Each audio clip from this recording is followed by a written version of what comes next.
Olá, gente! Vamos continuar as nossas aulas de reino animal. Nós estamos no filo Chordata e a gente vai continuar então nesse filo Chordata. Na aula passada a gente falou dos protocordatos, que são as assídeas e os anfíoxos, basicamente, e hoje a gente vai iniciar o filo Chordata, vai falar do filo Chordata, começando a falar dos peixes.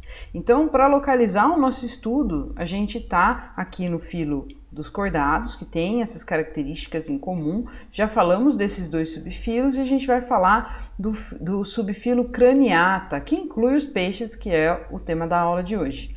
Então, o que tem nesse subfilo Craniata? Quais são as características aqui desse subfilo? Tem basicamente crânio e encéfalo como a principal característica para fazer essa subdivisão, por isso que a gente coloca os craniata dentro deste subfilo, porque tem crânio e encéfalo. E quem são esses craniatas? São os que a gente chama de vertebrados, os peixes, os anfíbios, os mamíferos, as aves, os répteis. Então todos aqui a gente consegue ver nessa imagem, todos têm crânio e tem essa coluna vertebral, né? Então, quais são essas características? Né? O subfilo craniata, ele vai ter, todos vão ter crânio, todos vão ter essa proteção do encéfalo, vão ter um endoesqueleto, então é um esqueleto interno de origem mesodérmica, então é a mesoderme, aquele tecido lá embrionário que vai dar origem aos ossos, que vão ter função, né, de proteger o sistema nervoso central, então crânio e a medula, a coluna vertebral, protegendo a medula espinhal. Essa parte a gente chama de esqueleto axial, porque vai formar um eixo, e o esqueleto apendicular, que são os apêndices. Então as pernas, as nadadeiras, as asas são essas projeções desse esqueleto. Tá? Então basicamente um esqueleto interno e tem função de proteção ou movimento. O subfilo craniata, ele pode ser subdividido em dois grandes grupos. Aqueles animais que não têm mandíbula e animais com mandíbula. Quando a gente fala em mandíbula, a gente fala em gnato, tá? Gnato é mandíbula. Então, peixes agnatos são sem mandíbula, são craniatos, são vertebrados sem mandíbula, sem essa estrutura aqui que vai possibilitar a mordida. E os gnatostomados são aqueles que têm a mandíbula, que vão ter essa estrutura para a articulação aí, para você morder. Então aqui ó, mandíbula, estrutura dotada de sustentação esquelética que se articula a caixa craniana e permite o animal abrir e fechar a boca. Abrir e fechar a boca é muito importante para duas coisas, para a alimentação, basicamente, e também para a defesa. Então, ter mandíbula, o surgimento da mandíbula é importante para uma alimentação diferente daqueles que não têm mandíbula. Quem não tem mandíbula são essas classes aqui de peixes, que é o peixe bruxa e as lampreias, que tem um nomezinho aqui de classe, mas o que é importante é você lembrar que esses peixes, então, que vocês vão ver fotos daqui a pouco, não têm mandíbula. Enquanto os peixes que a gente mais conhece, que são aqueles cartilaginosos como o tubarão, ou então os ósseos, né, que são a sua grande maioria, então sardinhas, tilápias, cação, então cação é peixe cartilaginoso, né? Mas sardinhas, tilápias, os pacus, piaparas, tucunarés, esses são peixes ósseos com mandíbula. E a gente também tem dentro do subfilo craniata os tetrápodes, aqueles que têm os 4 membros, né? Para locomoção, anfíbios, répteis, aves e mamíferos, que também vão ter mandíbula, tá? Então, temos essa subdivisão de sem mandíbula e com mandíbula. Então, vamos ver quem são esses peixes, porque veja, a gente tem aqui reunido, né, peixes sem mandíbula e peixes com mandíbula. Então, a gente coloca uma galera que, em tese, não tem muito a ver. A gente classifica esse subfilo craniata dessa forma. Então, a gente tem aqui, ó, os vertebrados, que são os craniatas, temos os peixes e os tetrápodes. Os peixes São todos esses daqui. E os tetrápodes são aqueles que têm 4 apêndices locomotores, anfíbios, répteis, aves e mamíferos.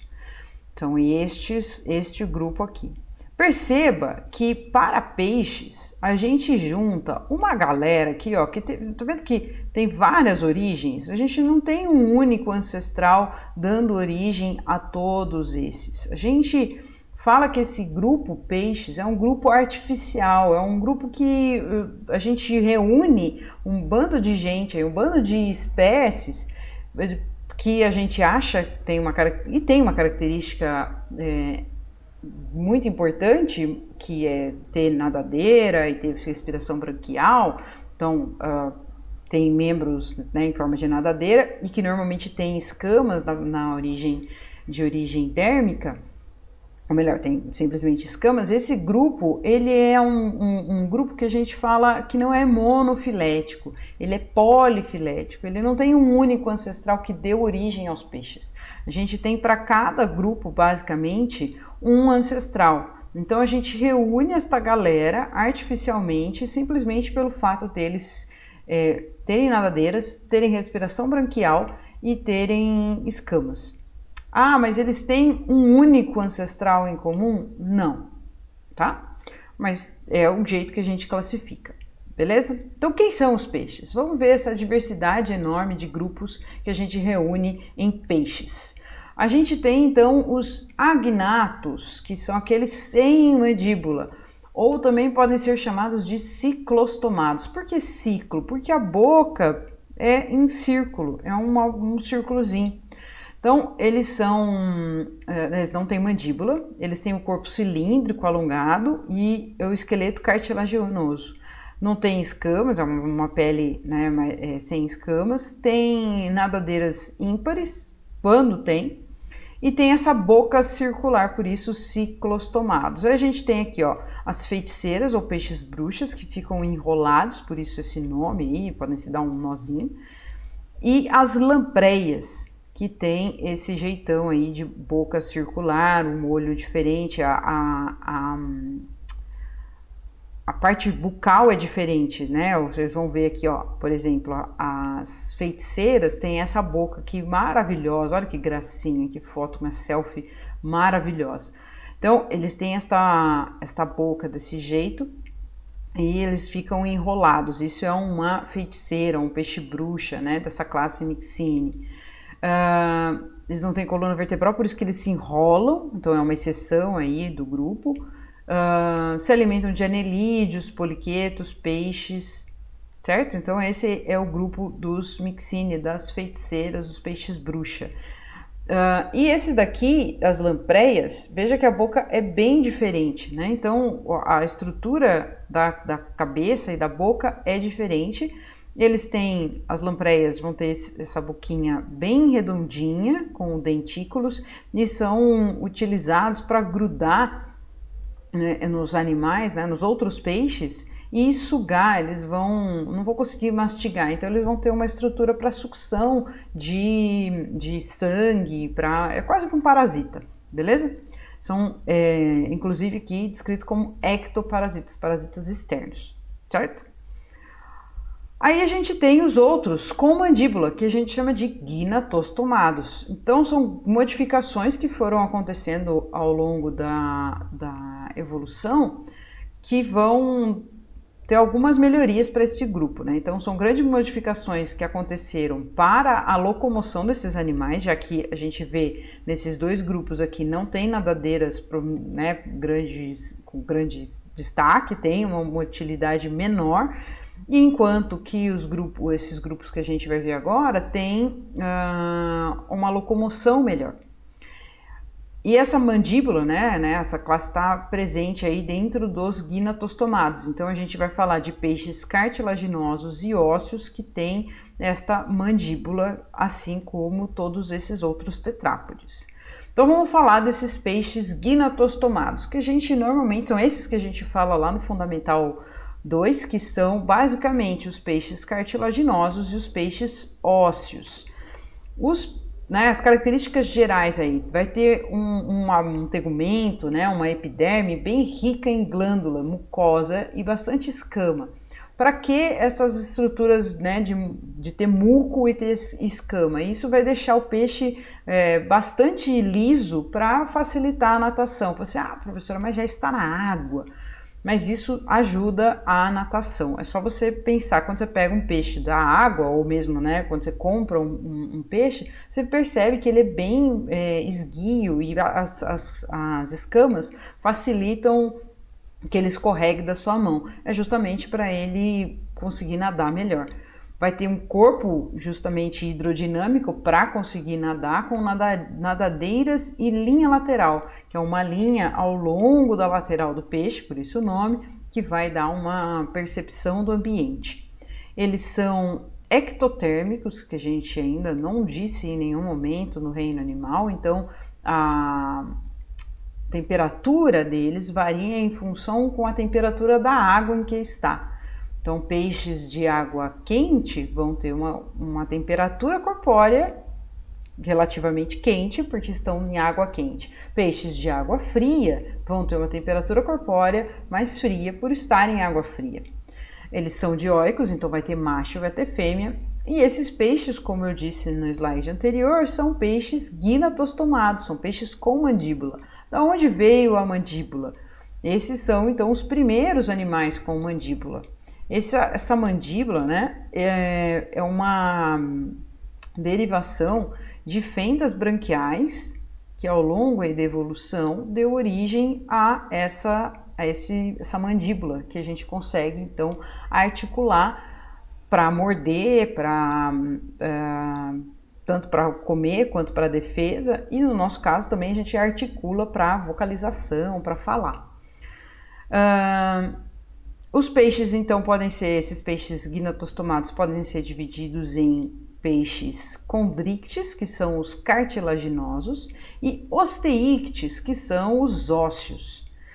Condro, é só você pensar que quando você tem uma condroplasia, né, condro é um prefixo de cartilagem, a gente também tem cartilagem, então quando a gente tem algum problema na nossa cartilagem, a gente usa esse prefixo aí de condro. Então, condrictes são peixes que o esqueleto inteiro é de cartilagem. Se você pegar o esqueleto de um tubarão, se pegar o esqueleto de um cação, que também é um animal que a gente usa como alimento, inclusive, você vai pegar ali, você vai ver que o esqueleto dele é de cartilagem, é bem mais molinho.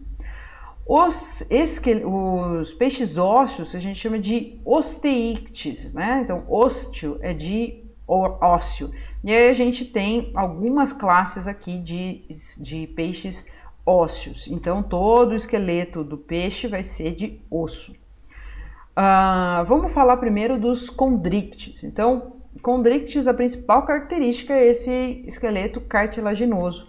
Tem escamas que a gente chama de placoides, de origem dermoepidérmica. Tem uma nadadeiras em pares e uma nadadeira caudal. Eles não vão ter bexiga natatória e vão excretar ureia. Não ter bexiga natatória é uma característica de condrictes que vai fazer com que esses peixes eles não consigam regular muito bem a sua flutuação. Para ele estar em cima do corpo d'água, né, da quantidade de água ali, ele precisa nadar ativamente. Se ele parar de nadar, ele vai caindo e vai afundando. Por isso que os tubarões, né, quando eles estão descansando, quando eles não estão nadando, eles estão no fundo. Por quê? Porque eles não conseguem controlar, eles não conseguem ficar no meio da coluna d'água por não ter essa bexiga natatória, que é um órgão de regulação da flutuação dos peixes. Um condricte, um peixe cartilaginoso, vai ter uma boca para baixo, uma boca ventral, né, perto do ventre, por isso boca ventral. É uma característica que a gente consegue identificar um condricte. Veja que a gente também consegue identificar pelas fendas branquiais aqui. Essas fendas aqui, para entrar água nas brânquias, elas são várias fendas. A gente vai ver diferença lá nos osteíctes. Então tá aqui as escamas dos condrictis aqui a gente não consegue ver a olho nu, a gente tem que colocar no microscópio para observar essas escamas, elas são bem pequenininhas e todas organizadinhas para deixá-lo bem liso. Uma outra característica dos condrictis é que eles têm no intestino uma válvula, né, toda espiralada, então uma estrutura toda em espiral para aumentar a quantidade, o tempo em que o alimento vai ficar ali para ele extrair os nutrientes. Só você pensar o seguinte, um tubarão ele não mastiga muito bem o alimento, né? Ele tira lá os pedaços dos peixes e engole quase que inteiro aquilo. Para ele fazer a melhor digestão, ele vai ter que fazer um contato desse pedaço aí, quebrar esse pedaço de peixe em pedaços menores para conseguir absorver os nutrientes em um intestino com esta válvula, para aumentar a contato, né, a área de absorção de nutrientes.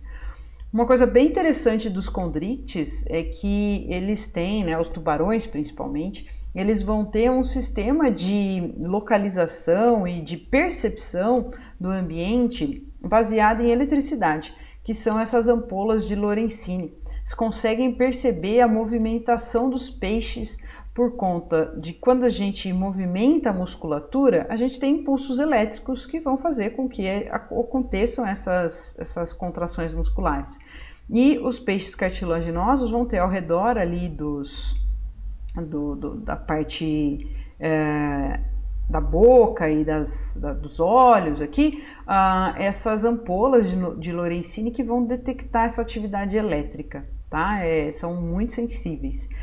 Também conseguem perceber moléculas de sangue, então também tem a capacidade de percepção de moléculas de sangue dissolvida, mas quando o peixe está íntegro, não tem sangue nenhum, ele percebe pela atividade elétrica, tá? Tá ligado em todo o corpinho do animal. Os condrictis têm reprodução sexuada, então vai ter troca de espermatozoide com óvulos, tem uma fecundação interna. Essa fecundação interna é favorecida por este órgão aqui chamado de clasper. Então, se você estiver nadando e tiver a oportunidade de encontrar o tubarão, você vai ver, é macho ou é fêmea? Aí você vai ver, se você olhar isso daqui, se tiver essas duas estruturas aqui, que chama-se clasper, isso é um macho, né? Olha aqui a boca ventral também. Eles vão copular e vai ter a formação de um ovo que pode ser tanto interno na fêmea quanto externo, tá? A fecundação é interna, mas o ovo pode ficar dentro da fêmea ou fora da fêmea. O desenvolvimento pode ser direto, então daqui desse ovinho já sai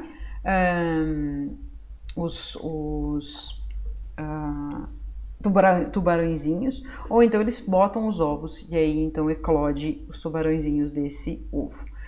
A maioria dos peixes condrictis estão neste grupo que chama Elasmiobrancos, e a gente tem as arraias, os tubarões martelo, os tubarões baleia, e esse daqui, um outro grupinho, que são as quimeras, são de um outro grupo, holocéfalos, tá? Mas basicamente são todos condrictis, você não precisa guardar isso, é só se você olhar em algum exercício, em algum texto, para você saber se está falando de peixes cartilaginosos.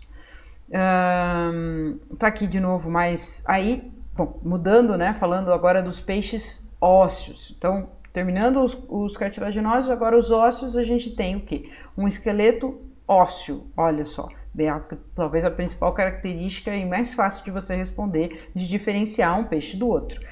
As escamas são diferentes, é só você imaginar a escama de uma tilápia, por exemplo, que é um peixe bastante comum.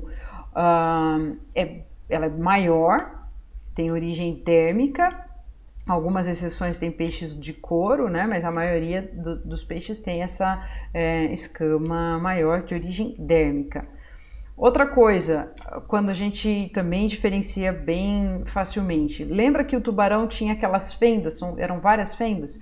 Os peixes ósseos vão ter uma fenda só e protegida por um osso. Esse osso aqui a gente chama de opérculo e se você for numa peixaria, né, ou se você pescar um peixe, você vai ver que dá para puxar esse osso para o lado para ver as brânquias. As brânquias estão aqui expostas, né, para o contato da água que entra pela boca e sai por aqui pelo opérculo. beleza?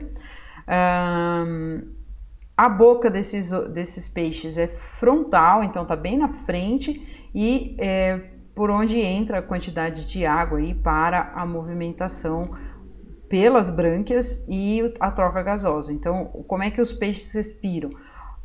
Assim como a gente tem que inspirar ar, eles vão ter que colocar a água para dentro da boca para passar por essas fendas, né, por essas brânquias, e aí eles retiram o oxigênio e colocam o CO2 para fora.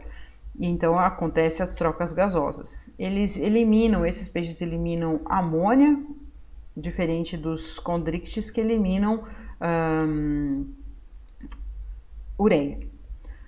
A outra característica aí dos osteíctes é ter nadadeiras. Essas nadadeiras aqui, diferentes dos condrictes, são nadadeiras com raios, tá vendo? Que a gente consegue ver vários raios. Esses raios aqui vão dar o nome aí de nadadeiras raiadas ou peixes com nadadeiras raiadas. É um grupo bastante diverso.